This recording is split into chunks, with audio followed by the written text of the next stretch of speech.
It's the most wonderful time of the year. Happiest season of all. Hey,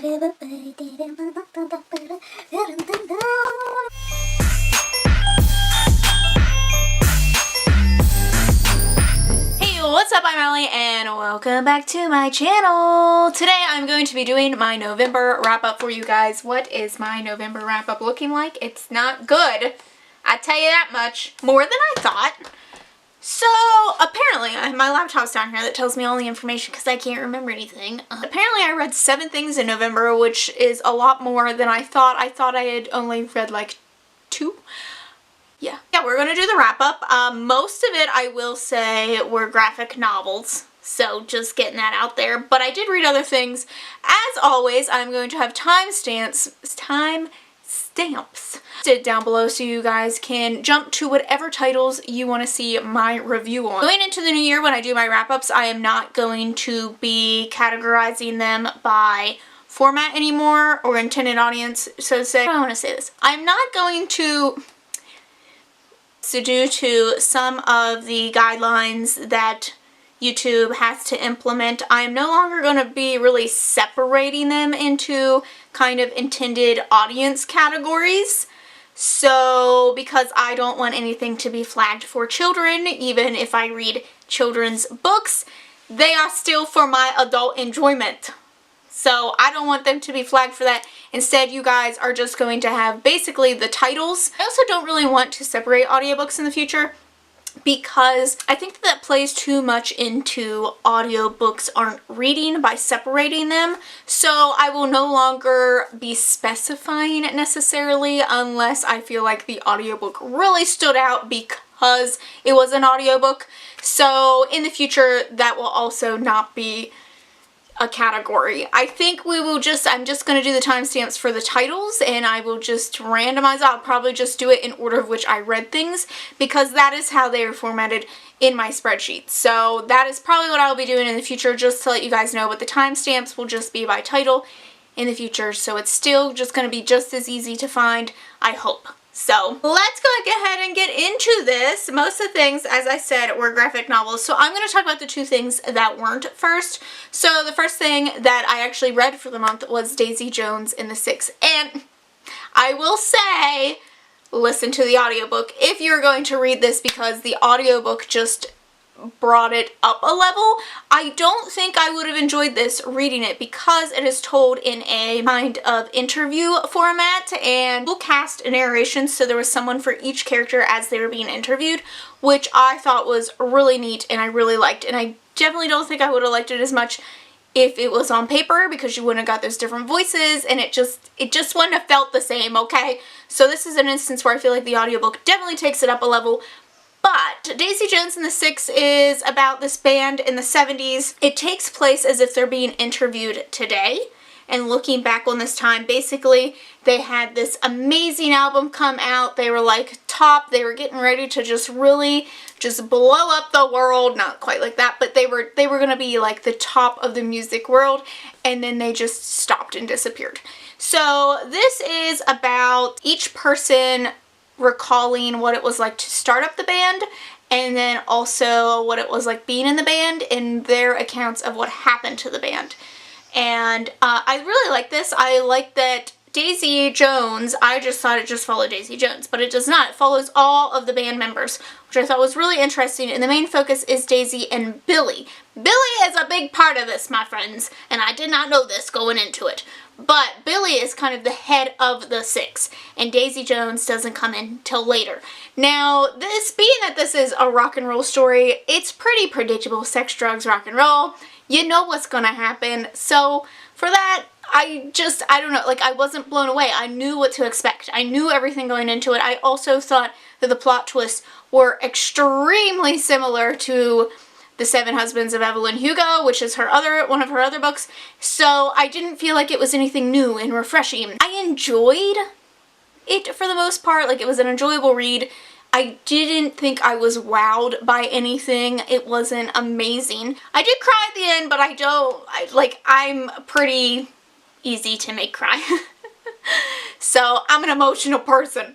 but I did cry at the end, so I do think that the writing was still impactful. I thought it was still really well done. It just wasn't anything new. I am giving this a 3.5. Again, nothing new, but enjoyable. It was enjoyable. Roses and Rot, and Kat Howard is quickly becoming one of my favorite authors. Her writing is very reminiscent of Neil Gaiman. I think it's reminiscent of Laini Taylor. So it's kind of this whimsical, dark, poetic kind of writing, which I love. I did not realize that this is like my thing until like you just start reading a lot of this thing, and then you realize like you really into this thing. That's how I feel with Kat Howard's writing. She takes kind of fantastical elements and puts them in modern settings, takes stories that we know and really flips the switch like unlike anything I've ever read before. I read her collection of short stories and was blown away. It's one of my favorites. So I got to Roses and Rot. I had originally checked this out of the library and returned it. And if I just would have read the back, I probably wouldn't have done that, because it has fae in it. And I did not know that this had fae and that it had fairy world in it. I had no clue, even though it says right there, Neil Gaiman says it. He says it. Why did I not know this? I don't know. This is about a retreat that basically people have to apply for, and it's for anyone with any type of artistic talent. So this follows two sisters, and they decide that they are going to apply to go to this retreat. The one sister is a dancer, and the sister that we follow is a writer, and she loves rewriting fairy tale stories to kind of fit her life and the events, the traumatic events that have happened in her life. Unlike what they're expecting, they feel like they see things out of the corner of their eyes and that someone is constantly watching them, and then they find out that there's kind of like this secret thing going on. They can be chosen by the fae, although they don't really know it's the fae. Let me tell you, I was so shocked because I did not read anything. I tend to go into books not knowing anything about them, which I feel is normally the best. So if I pick up a book and I read the synopsis, I tend to just want to forget it, because when I go into it, I really don't want to know that much. This is one of those books where I feel like it was just better not really knowing, because my ass was so surprised when we entered fairy world. And I was right there with the main character, because she was like, what the heck? Like, this doesn't exist. And I was like, hold up, are we going there? Are we going there? Is that what's happening? Because I did not know. I did not realize this. I thought this was a murder mystery, let me tell you. Now, it got way more complicated than I thought it would. It is not YA. For some reason, I thought this was YA. I don't know if it's because of the size or the styling of it or what, but this is very much adult. There are some sexy scenes in this, so, you know, if you into that, it's here. There's not many of them, just saying. But I think this is just dark and twisted in a way, and it's unlike any type of fae story I've really heard before, which I think is the point. And this is very much about the bond between the sisters. It is about being talented enough for yourself and things like that. And it was just absolutely amazing. This is probably one of my favorite books of the year. It was so good. This is so underrated. Kat Howard is so underrated. I think you all need to go read something by her immediately, because like I just was reading this and I was like, I want to write like this. I want to read more things like this. I just love this atmosphere so much. 5 out of 5 stars. So good. Stop sleeping on Kat Howard, apparently. We all need to. I need to. I really want to own the rest of her things because it's just so good. I don't really know how to count this. This is Very Good Lies by J.K. Rowling, and this is actually the graduation speech that she gave at Harvard in like 2005. I didn't really know this was a thing. I was putting books away, and I saw this at the library, and I was like, okay, why not? But this is just the speech, and then there's like little pictures and depictions. There's only so much you can do with this. I mean, it didn't like inspire me to go live a new life. Do I feel a little bit about failing at like everything I've ever done? Sure. So, I mean, this did its purpose. I feel like there's only one rating I can really give it, because it did what it needed to do, but it wasn't like entertaining and changed my life.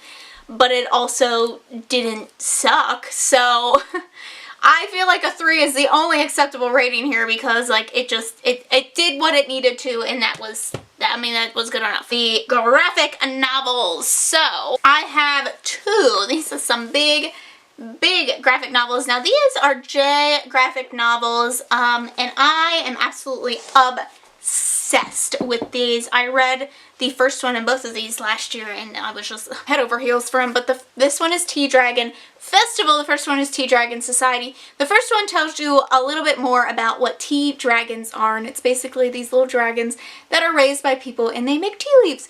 Now the first one was really cute, and it does do more into like the tea dragons and things like that. Now this one, it has two similar characters from the first one, but you do not, I think in my opinion, need to read the first one in order to read this one, and this one is so stinking cute.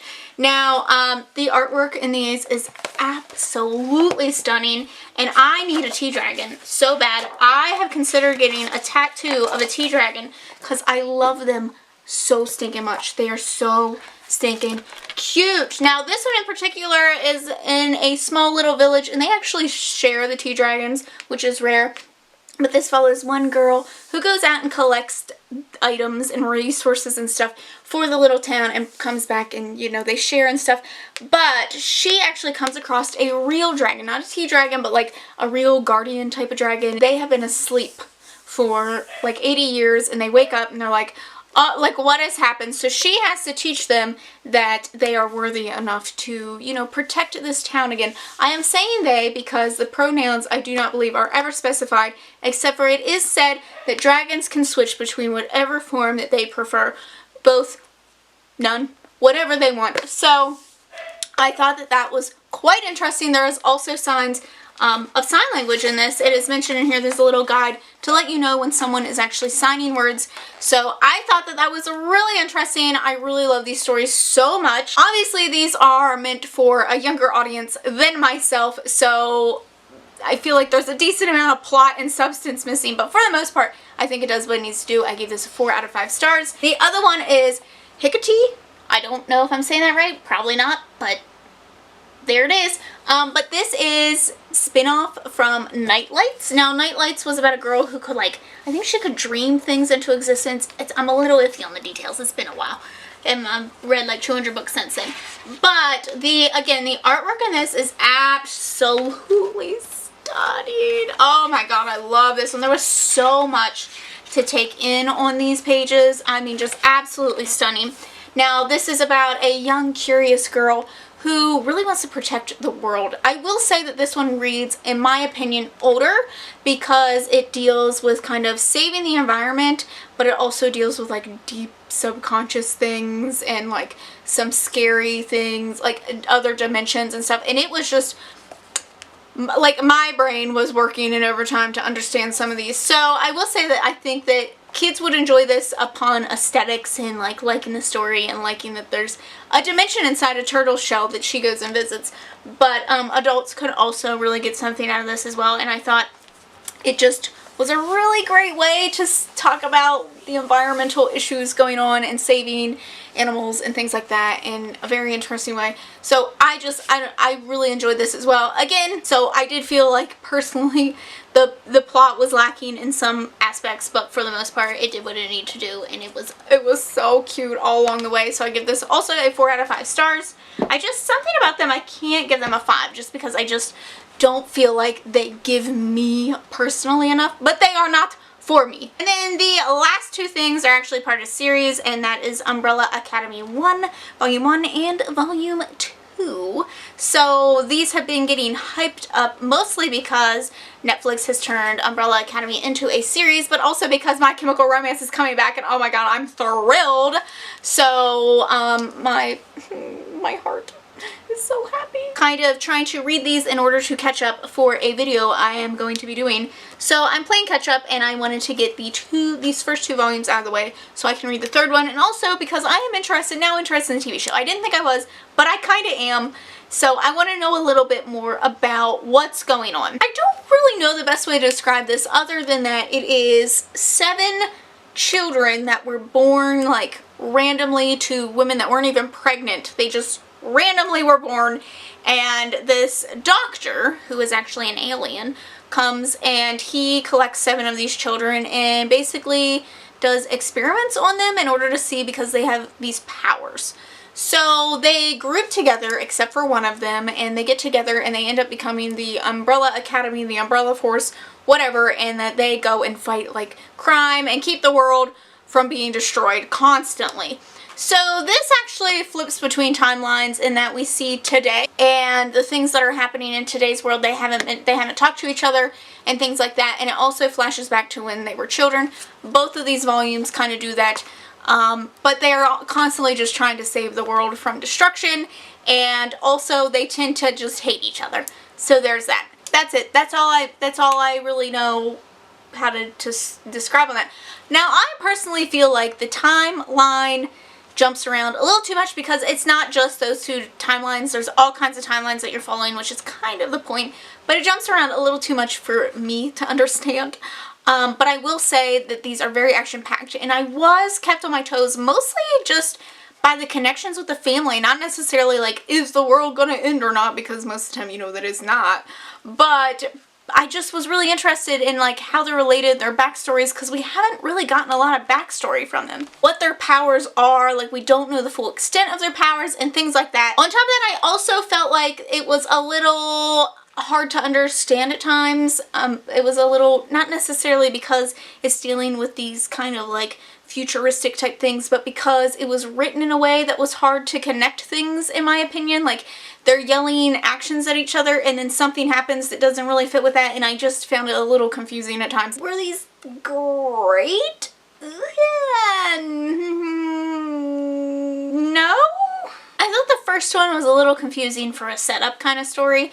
I feel like I didn't really get to know the characters other than that they just want to fight with each other. So this one I ended up giving a 3 just because like it did keep me on my toes, but also like it did, they feel a little thicker than normal, and they just felt a little too dragged out for like not knowing what the heck is going on. And then the second one, this is the first one, I keep confusing. This one is a 3. So then the second one I thought was much more enjoyable. It felt a little more connected, and we were focusing more specifically on characters and a little bit more about them. So I did enjoy this one more, but again, felt a little dragged out and a little disconnected at times, so I'm giving this a 3.5. Oh, so that is my wrap up. I hope you guys have liked this video. Don't forget to subscribe to see future wrap ups from me. Thanks for watching, and I'll see you in the next one. Bye!